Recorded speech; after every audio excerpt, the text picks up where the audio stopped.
Ang mensahe ni adlaw sugdan nato sa usa ka sugilanon mga kaigsunan. Usa ka banggiitang panday diha sa dako kayong kumpanya. Tay panday dire. Nindot kayang performance, ang iyang abilidad, yang skills mga kaigsunan, o sa daghang mga proyekto nga iyang gihimo, dinaig kaayo ang iyahang trabaho. Apan sa midagan ang kapanahonan, miabot ang punto nga siya mo retire na. Dili punta siya ganahan mundang kay sayang pa kayo ang binulan na sweldo. Nya doon na pa siya igong kusog nga mo trabaho. Apan sumala sa mga balaod sa company, gikinahanglan na siya nga mo retire. Sa diha nga mo retire na siya makigsunan, mihangyo ang iyang amo nga sa katapusang higayon, himuan siya o balay. Ug tungod niya na mingon ang usa ka panday nga mo retire na, yes sir, himuon ako. Ang imuhang request alang sa katapusang higayon. Sa iyang pagtrabaho nining katapusang balay nga iyahang ipanday mga igsunan, yunahuna niya total mo retire naman ko. Wala na siya kaayo muhatag sa panahon ug atensyon. Gigamitan rin lang niya og mga materialis nga mantinir lang. Ug wala na niya kaayo gamitan ng mga skills kay sa huna-huna nga siya mo retire naman. Wala niya kayo gamita ang abilidad mga kaigsunan. Iyahan na lang di direct pagtrabaho. Iyan na lang gilamo-lamo pagtrabaho mga kaigsunan. Tungod sa iyang una-huna nga total katapusan ng niyang trabaho. O sa paghuman ng balaya, dali ra kay nahuman mga kaigsunan, gipatawag dayon siya sa iyang amo, ubat ang dakong salo-salo. Unya diha sa salo-salo mga kaigsunan, katulian nga salo-salo mga igsoon, alang dayto niya kay siya sa kabatid ug maayo kay panday. Ug diha sa pag-anawon sa ilahang amo, ibit-bit ang yabi, umingon ang amo, karon ini adlaw giadugnan kaita nga nag-retire na kini atong panday nga maayo kay panday. Ug tungod niini kining katapusang balay nga iyang gihimo, mo kini ang akong regalo kaniya.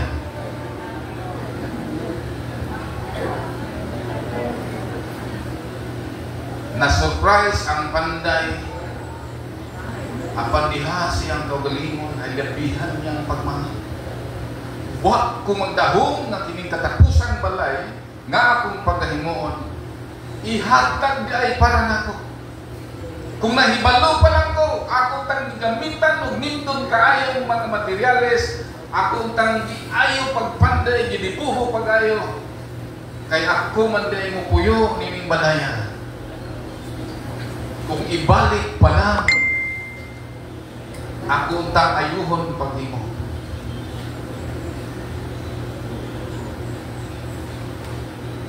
The state of our life today is a result of our past performance. Ang kahimtang sa atong pagpuyo karon resulta sa atong performance sa kagahapon. Nganong nahimo kang maayo nga amahan, maayo nga pamilya, malampuson nga pamilya, tungod ka na sa imong pagkuki sa pag-eskwela niadto. Ang imong maayong kahimtang karon tungod ka na igsoon sa performance nimo kagahapon.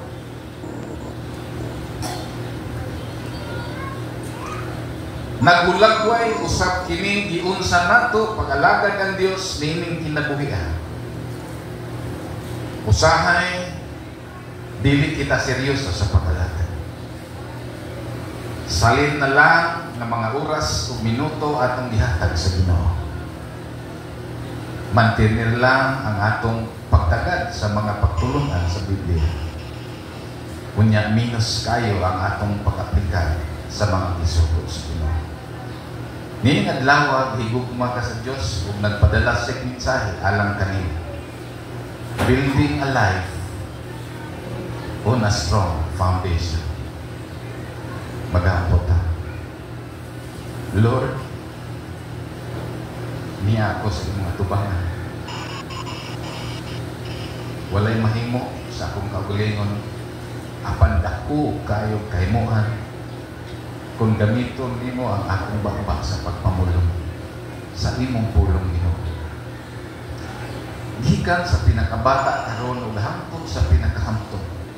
Nagaampo ko sa mubo ng mga minuto. Makadedikar kaming tanan sa among time sa pagpamati ug paglantaw sa mga litra sa balaang kasulatan. Aron mapundar ang among kinabuhi Kristohanon diha sa saktong pundasyon Ginoo sa kinabuhi. Nagaampo ko Lord nga balaang Espiritu Santo magapadala kanamo sa kaalam og kahibalo. Magahatag kanamo kadasig, magahatag kanamo interes Ginoo sa mga pagtulunan nga among pag-isgutan karon. Akong gisalig kanimo ang tanan Lord. Tungod ikaw lamang makahimo nimo. Ako itugyan kanimo sa ngalan ni Jesus. Amen. Ang atong teksto mga igsoon mabasa sa Lucas 6:47. Ang tagsa-tagsa nga muanhi kanako nga magapatalingog sa akong mga pulong o mga buhat kanila, ipakita ko kaninyo kang kinsa siya ipakasama. Sa 48, siya sama sa usa ka tawo nga nagtukod og usa ka balay nga mikalot og halalom og nagpahamutan og patukuranan ibabaw sa batong bantiles og sa pagbaha sa sapa. Ang sulog mihampak niadtong balaya ug wala makatarog kaniya kay gipasukan man sa batong bantiles. Are you listening to me? Hallelujah. Number 1, sa mga engineer dire. BG, one siya, civil engineer. Number 1,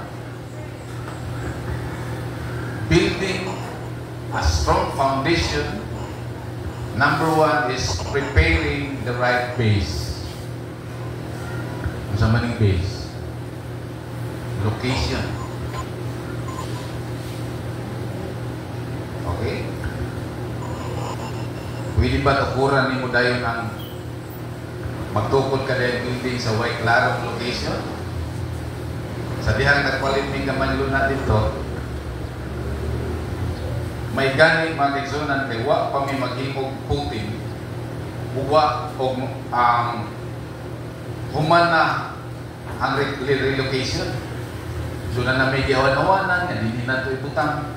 Pag human karon ka nag-survey sa usa ka surveyor mga igsunan kay layo madigay itong among gihawan-hawanan di ara man diri. Nao wa mi nagpaabot mga igsunan di pataka lami kalot dito nga di sakop sa among yuta na napalit. So, number 1, we need to consider the base. Location diin kita magtukod o balay.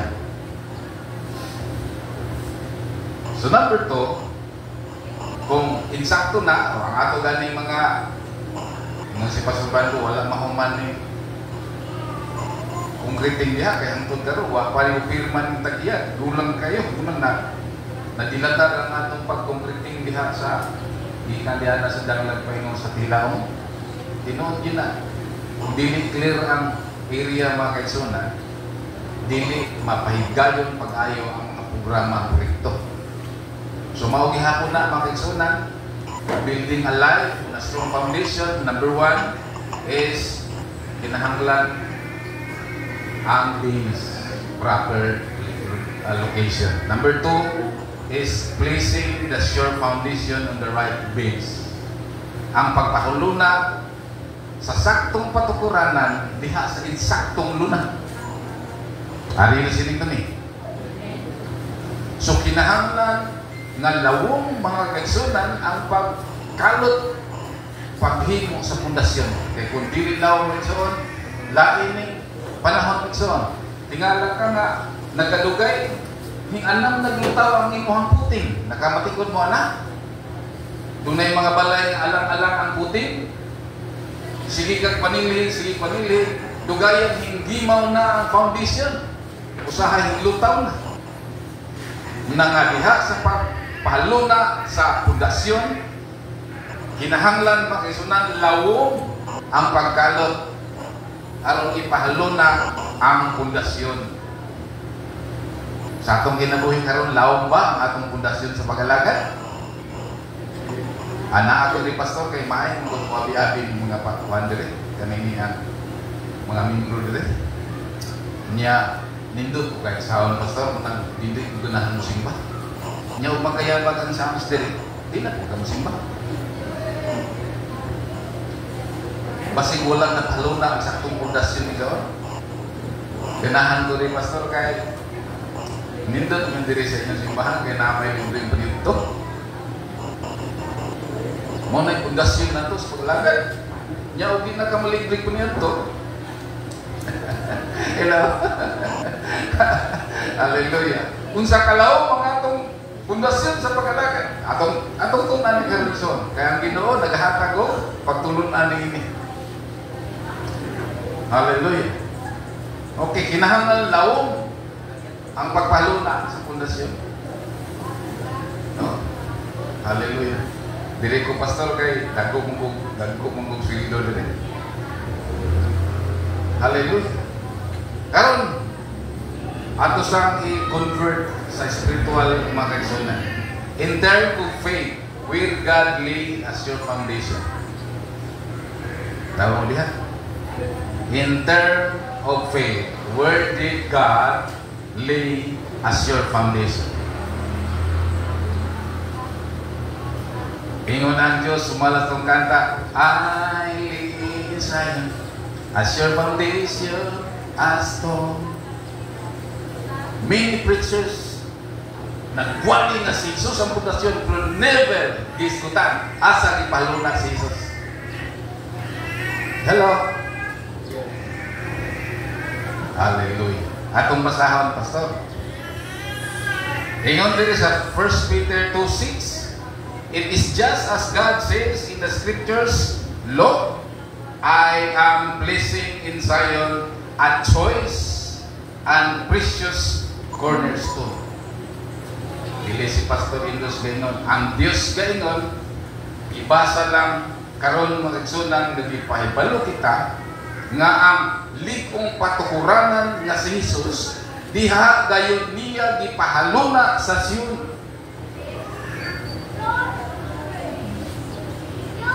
Hello? Karon madismantle nato ang atong pundasyon sa pagtuo. I-dismantle nato igsoon, ipahaluna nato. Kaya kung mapahaluna kini sa saktong papahaluna, pinakalikong pundasyon kining atong paghimuon mga kaigsunan. So the right base for foundation is Zion. Ang pinaka-right na location sa foundation is in Zion mga kaigsunan, sumala sa scripture. B, then if we have a sure right location or base, so sure foundation si Jesus. Unya with God's ministers. Ato nang basahon ang Ephesians 2 verse 20. You are life building. Tingnan daw rin yung tapat. You are life building. We are life building with the apostles and prophets as the foundation and with Christ as the most important stone.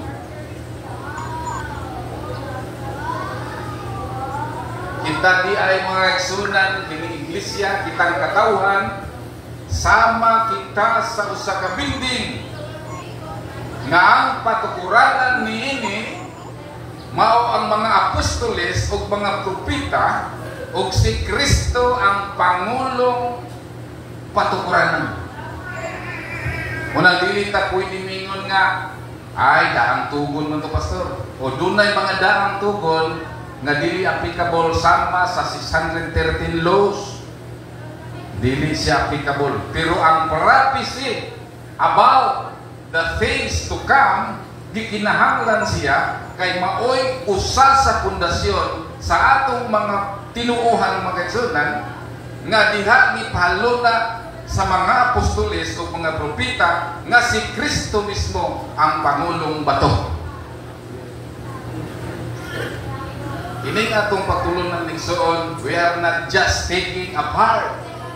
We are studying the whole. Atong gitun-an ang kinatibukan, daghan na tang nadungog nga si Kristo ang pundasyon. Pero wala ni emphasize kung asa nakaluna kining pundasyon. Mauna nga sa atong kinabuhi, gibali-bali ta rini kay wala kita mapaluna sa insaktong pagpaluna sa pundasyon sa pagtuo. Kung masabtan nato ni karon, believe me, dili nakamatarong mga kaigsunan. Hallelujah. So ingon sa 1 Pedro 2:6 kay nahamutang sa sulat, ania karon igabutan ko sa Sion ang usa ka pangulong nga bato sa pamatang pinili hamilit ug ang mutuo kaniya dili maulawan. Nakamatikot mo na bisag pakaulawan pa kong tabi, dili ko maulaw. Bisag pakaulawan pa kong daot, doon ay mingon nga luuyan ni Pastor Indos no kay kanang murang mag nawani sa April. Wa ko yung pagbati nga makaluluhin ko. Wa ko pagbati mga kisunan nga nahimo kong makaluluhi bisag tamayon pa ko.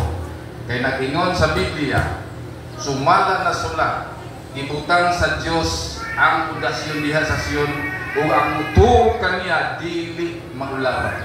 Kining abot sa hukmanan mga kaigsunan, nagtuo kitang tanan nga dili ta maulawan. Dili ta ma-disappoint. Usa man ang disappointed mga kaigsunan, kana bang nagdahom ka.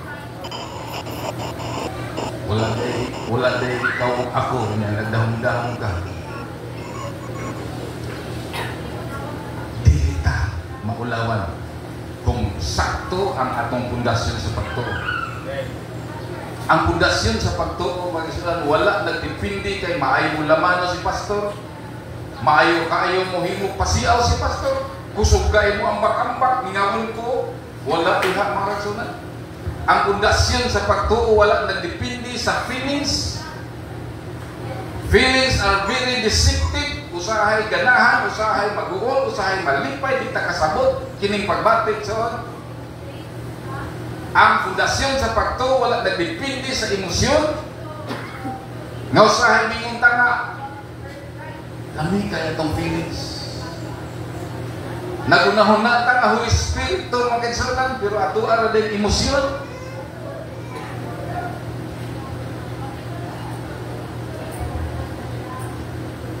Ingon diri sa Episo 2:20 atong ginisaya, mga tinukod kamo sa ibabaw sa patukuranan sa mga apostoles ug sa mga propeta nga si Jesucristo gayud mao ang pangulong nga bato sa pamatan.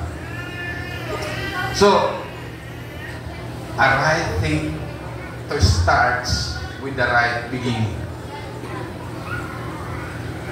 Mahimo lamang malibuho ug mabalay ang usa ka balay kung nasugdan kini sa insaktong pagsugod. Hello? Doon ako'y nakitaan na balay nga nag-iunan niya dito, anak. Wala mauna ang foundation. Nagsigi siya tapak-tapak. Pirting hibatag yun sa balay. Kaya ang dapat makisunan, unahon, ang dapat unahon. Pwede ba nga itaot nimo mga haligi, magtaod kag umbong nga wa pa na taot ang mga pundasyon nini? Hello? Pwede ba nga magbalay kag balay sa dapit nga wala pa'y klarong location? No? A right thing starts with the right beginning. The right location is Zion. The foundation is mga propeta, apostol, unya si Kristo ang Pangulong Pamakan. Siya ang chief cornerstone. Mauna ang pagbalay sa saktong tinuhan, makabaton kag saktong belief system kung kini nasukat sumala sa giingon sa Biblia. Dili tanang tinuhan sakto. Are you listening to me? Dili tanang belief in sakto. Ang saktong belief makaigsunan na pundar, na balay, na tukod sa saktong proseso sa pagtukod. Daghan usab na nagwali niini propeta, apostol, and Jesus, but they forget the base. Nalimtan nila asa ipaluna sa Dios kining maong pundasyon. So nining adlaw makaigsunan atong unahon-unahon, in order to create a strong foundation of faith, one must follow a proper and biblical pattern. It is very easy to construct a belief, to register into Security and Exchange Commission, tenets of faith, number 1, number 2, but hangtod nga ang Diyos kung sumala sa Biblia na paagi sa pagtukod, mahimo lamang na ligon ang patukuran. Nga naman mga kaigsunan, sukad ni atong 313 CE sa dihang gi-adapt ni Constantine the Great ang Christianity. Unya by the power of Constantinople, mi uyanap ang pagtuong Kristiyanismo kunaha sa ibang kalibutan. Apan nganong sa 1517 hinsipak naman po si Martin Luther, nakit-an niya nga dili mao. Pag-abot sa laing mga katuigan, daghan na napukay na nagsipak, kay nakit-an niya nga dili mao. O kita karon resulta kita sa mga pagpundok-pundok makaigsunan tungod sa mga pagtukod sa daghang mga reliyosong grupo sa ilang kaulayong pamaagi. Apan ang Biblia nagtugan sa saktong pamaagi sa pagtuo nga dapat kita makasunod sumala sa giingon sa balaang kasulatan.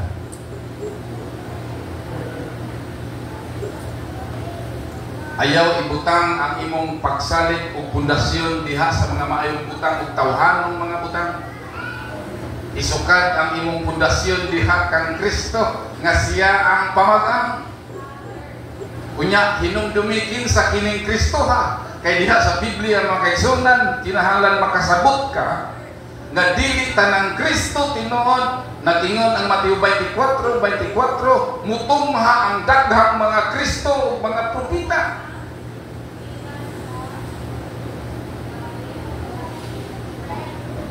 Ang tinuod nga Hesukristo nga makaluwas, kato lamang Hesukristo nga bato sa Sion, siya ang tinuod nga Jesus.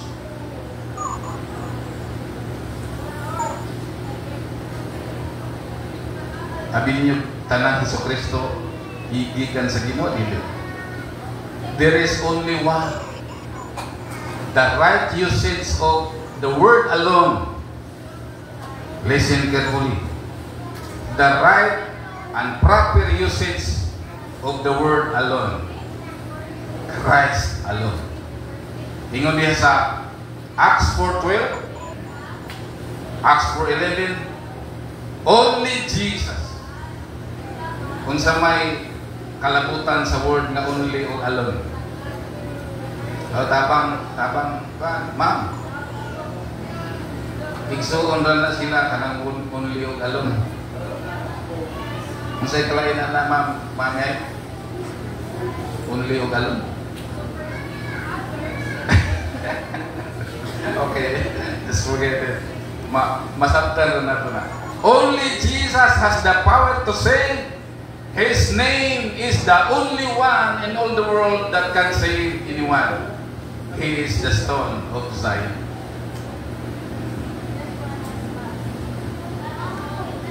Hallelujah. So kung mapahuluna na gani ang atong doktrina, John, abi na minsan nakasabot ko, usahay na pundar kita sa kinabuhi. Ang atong pundasyon naa sa linin. Ikaduhar ng linin sa ingon ang Bible in Timothy 3:2 Timothy 3:15-16. Ang tibok kasulatan dito ga makusulanon kini alang sa for doctrine ng liwan. So the very basic of our foundation in terms of faith is doctrine. Doktrina mga kaibigan. Kung naa kay saktong doktrina, kanang sakto ha, dili nakabasta-basta makaroon. Dili nakamapadpad ngadtungan ni makabaton kag ikong pundasyon sa pagtuo. Ang mga maayong binuhatan mo sunod na. Pagkamatarong mo sunod na makaisunan, basta kay napundar ka sa saktong doktrina. So si Jesus mao ang pulong sa Dios, siya ang isgutan sa pinadayag nga siya ang pulong sa Dios. Meaning to say, kay si Jesus mao man ang pulong sa Dios, si Jesus gayon ang atong patukuranan. Amen? Siya ang atong patukuranan kung wala na ilain, ihatag silong sa langit nga arang makaluwas nato. Mao hinungdan nga sa matag first Sunday of the month atong gisilibrar o gihandom ang iyang kamatayon.